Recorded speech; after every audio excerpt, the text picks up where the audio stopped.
And next for you on the 64th weekly Friday show from Radio Free UK, going out on the 9th of September, we have an item from another regular, Jake the Writer. Jake's items cover the whole range: entertaining, informative, amusing and serious. And this week's is particularly emotional. This week's podcast is a personal memory from Jake the Writer, blogger, travel writer, journalist and author who thinks he's getting a bit soft in his old age. I've called it "It's a Bit Late for Post-Traumatic Stress Disorder." This is a fairly short blog because I've had a certain amount of difficulty writing it. It's a bit more personal than my usual offerings. Some people go through life never having seen a dead body, let alone touched one. Some people have never been in a situation so stressful that they will remember it for the whole of their lives, let alone give them sleep at night. I envy them. I don't know what it is about me, but when I look back at my life, it seems rather like a broth of chaos. Before I was 16, I stood on an armed merchantman in Korea as the ship unloaded equipment for our UN troops, while the US fleet were offshore pounding 7 bells out of the enemy and the hills above us. I stood mouth open watching shells that seemed the size of a double-decker bus streaking over our heads before erupting in huge explosions into the jungle. I won't say I was scared. I was bloody terrified. That same voyage I visited Hiroshima in Japan just a few years after it was decimated by Little Boy, the atomic bomb dropped by an American superfortress bomber. That introduced me to man's inhumanity to man.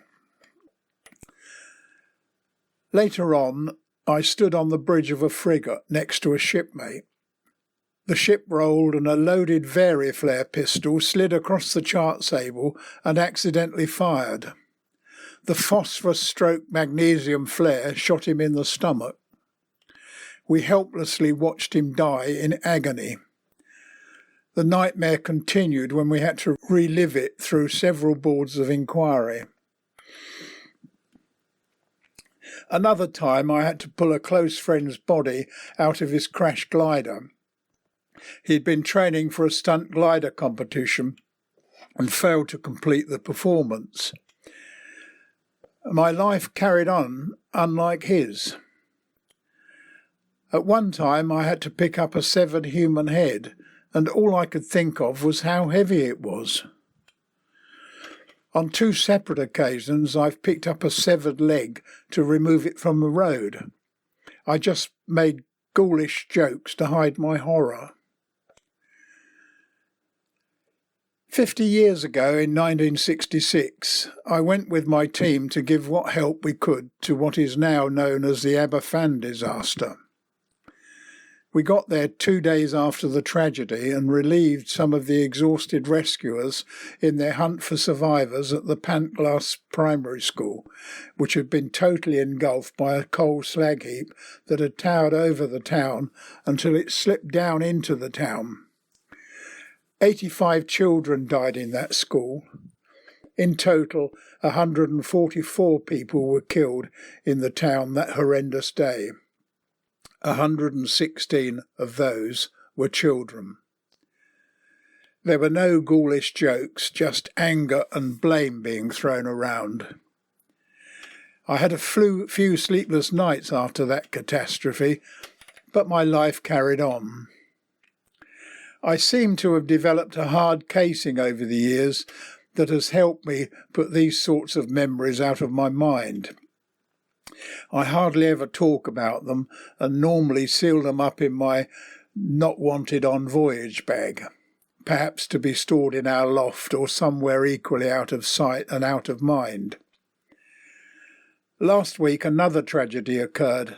This time it was an earthquake in the mountains of central Italy, where the death toll was 240 and rising.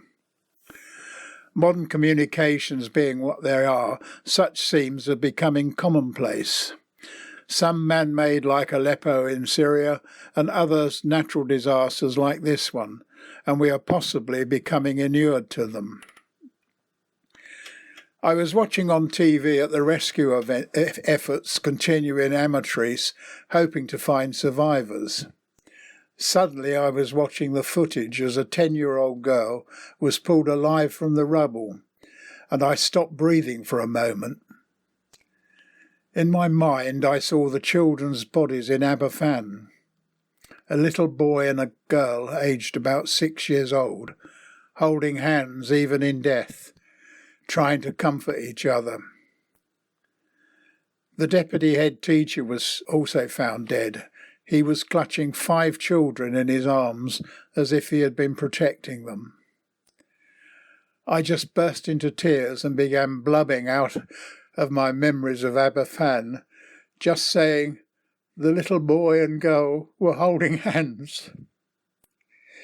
My wife rushed across the room to hug and comfort me as I sobbed. There are tears running down my cheeks as I'm typing this a week after my breakdown. Perhaps I should have kept all this to myself, but I thought telling you might rid me of the devil. Can someone suffer post-traumatic stress disorder 50 years after the event? Don't be daft, it's weakness in old age. Age shows no mercy.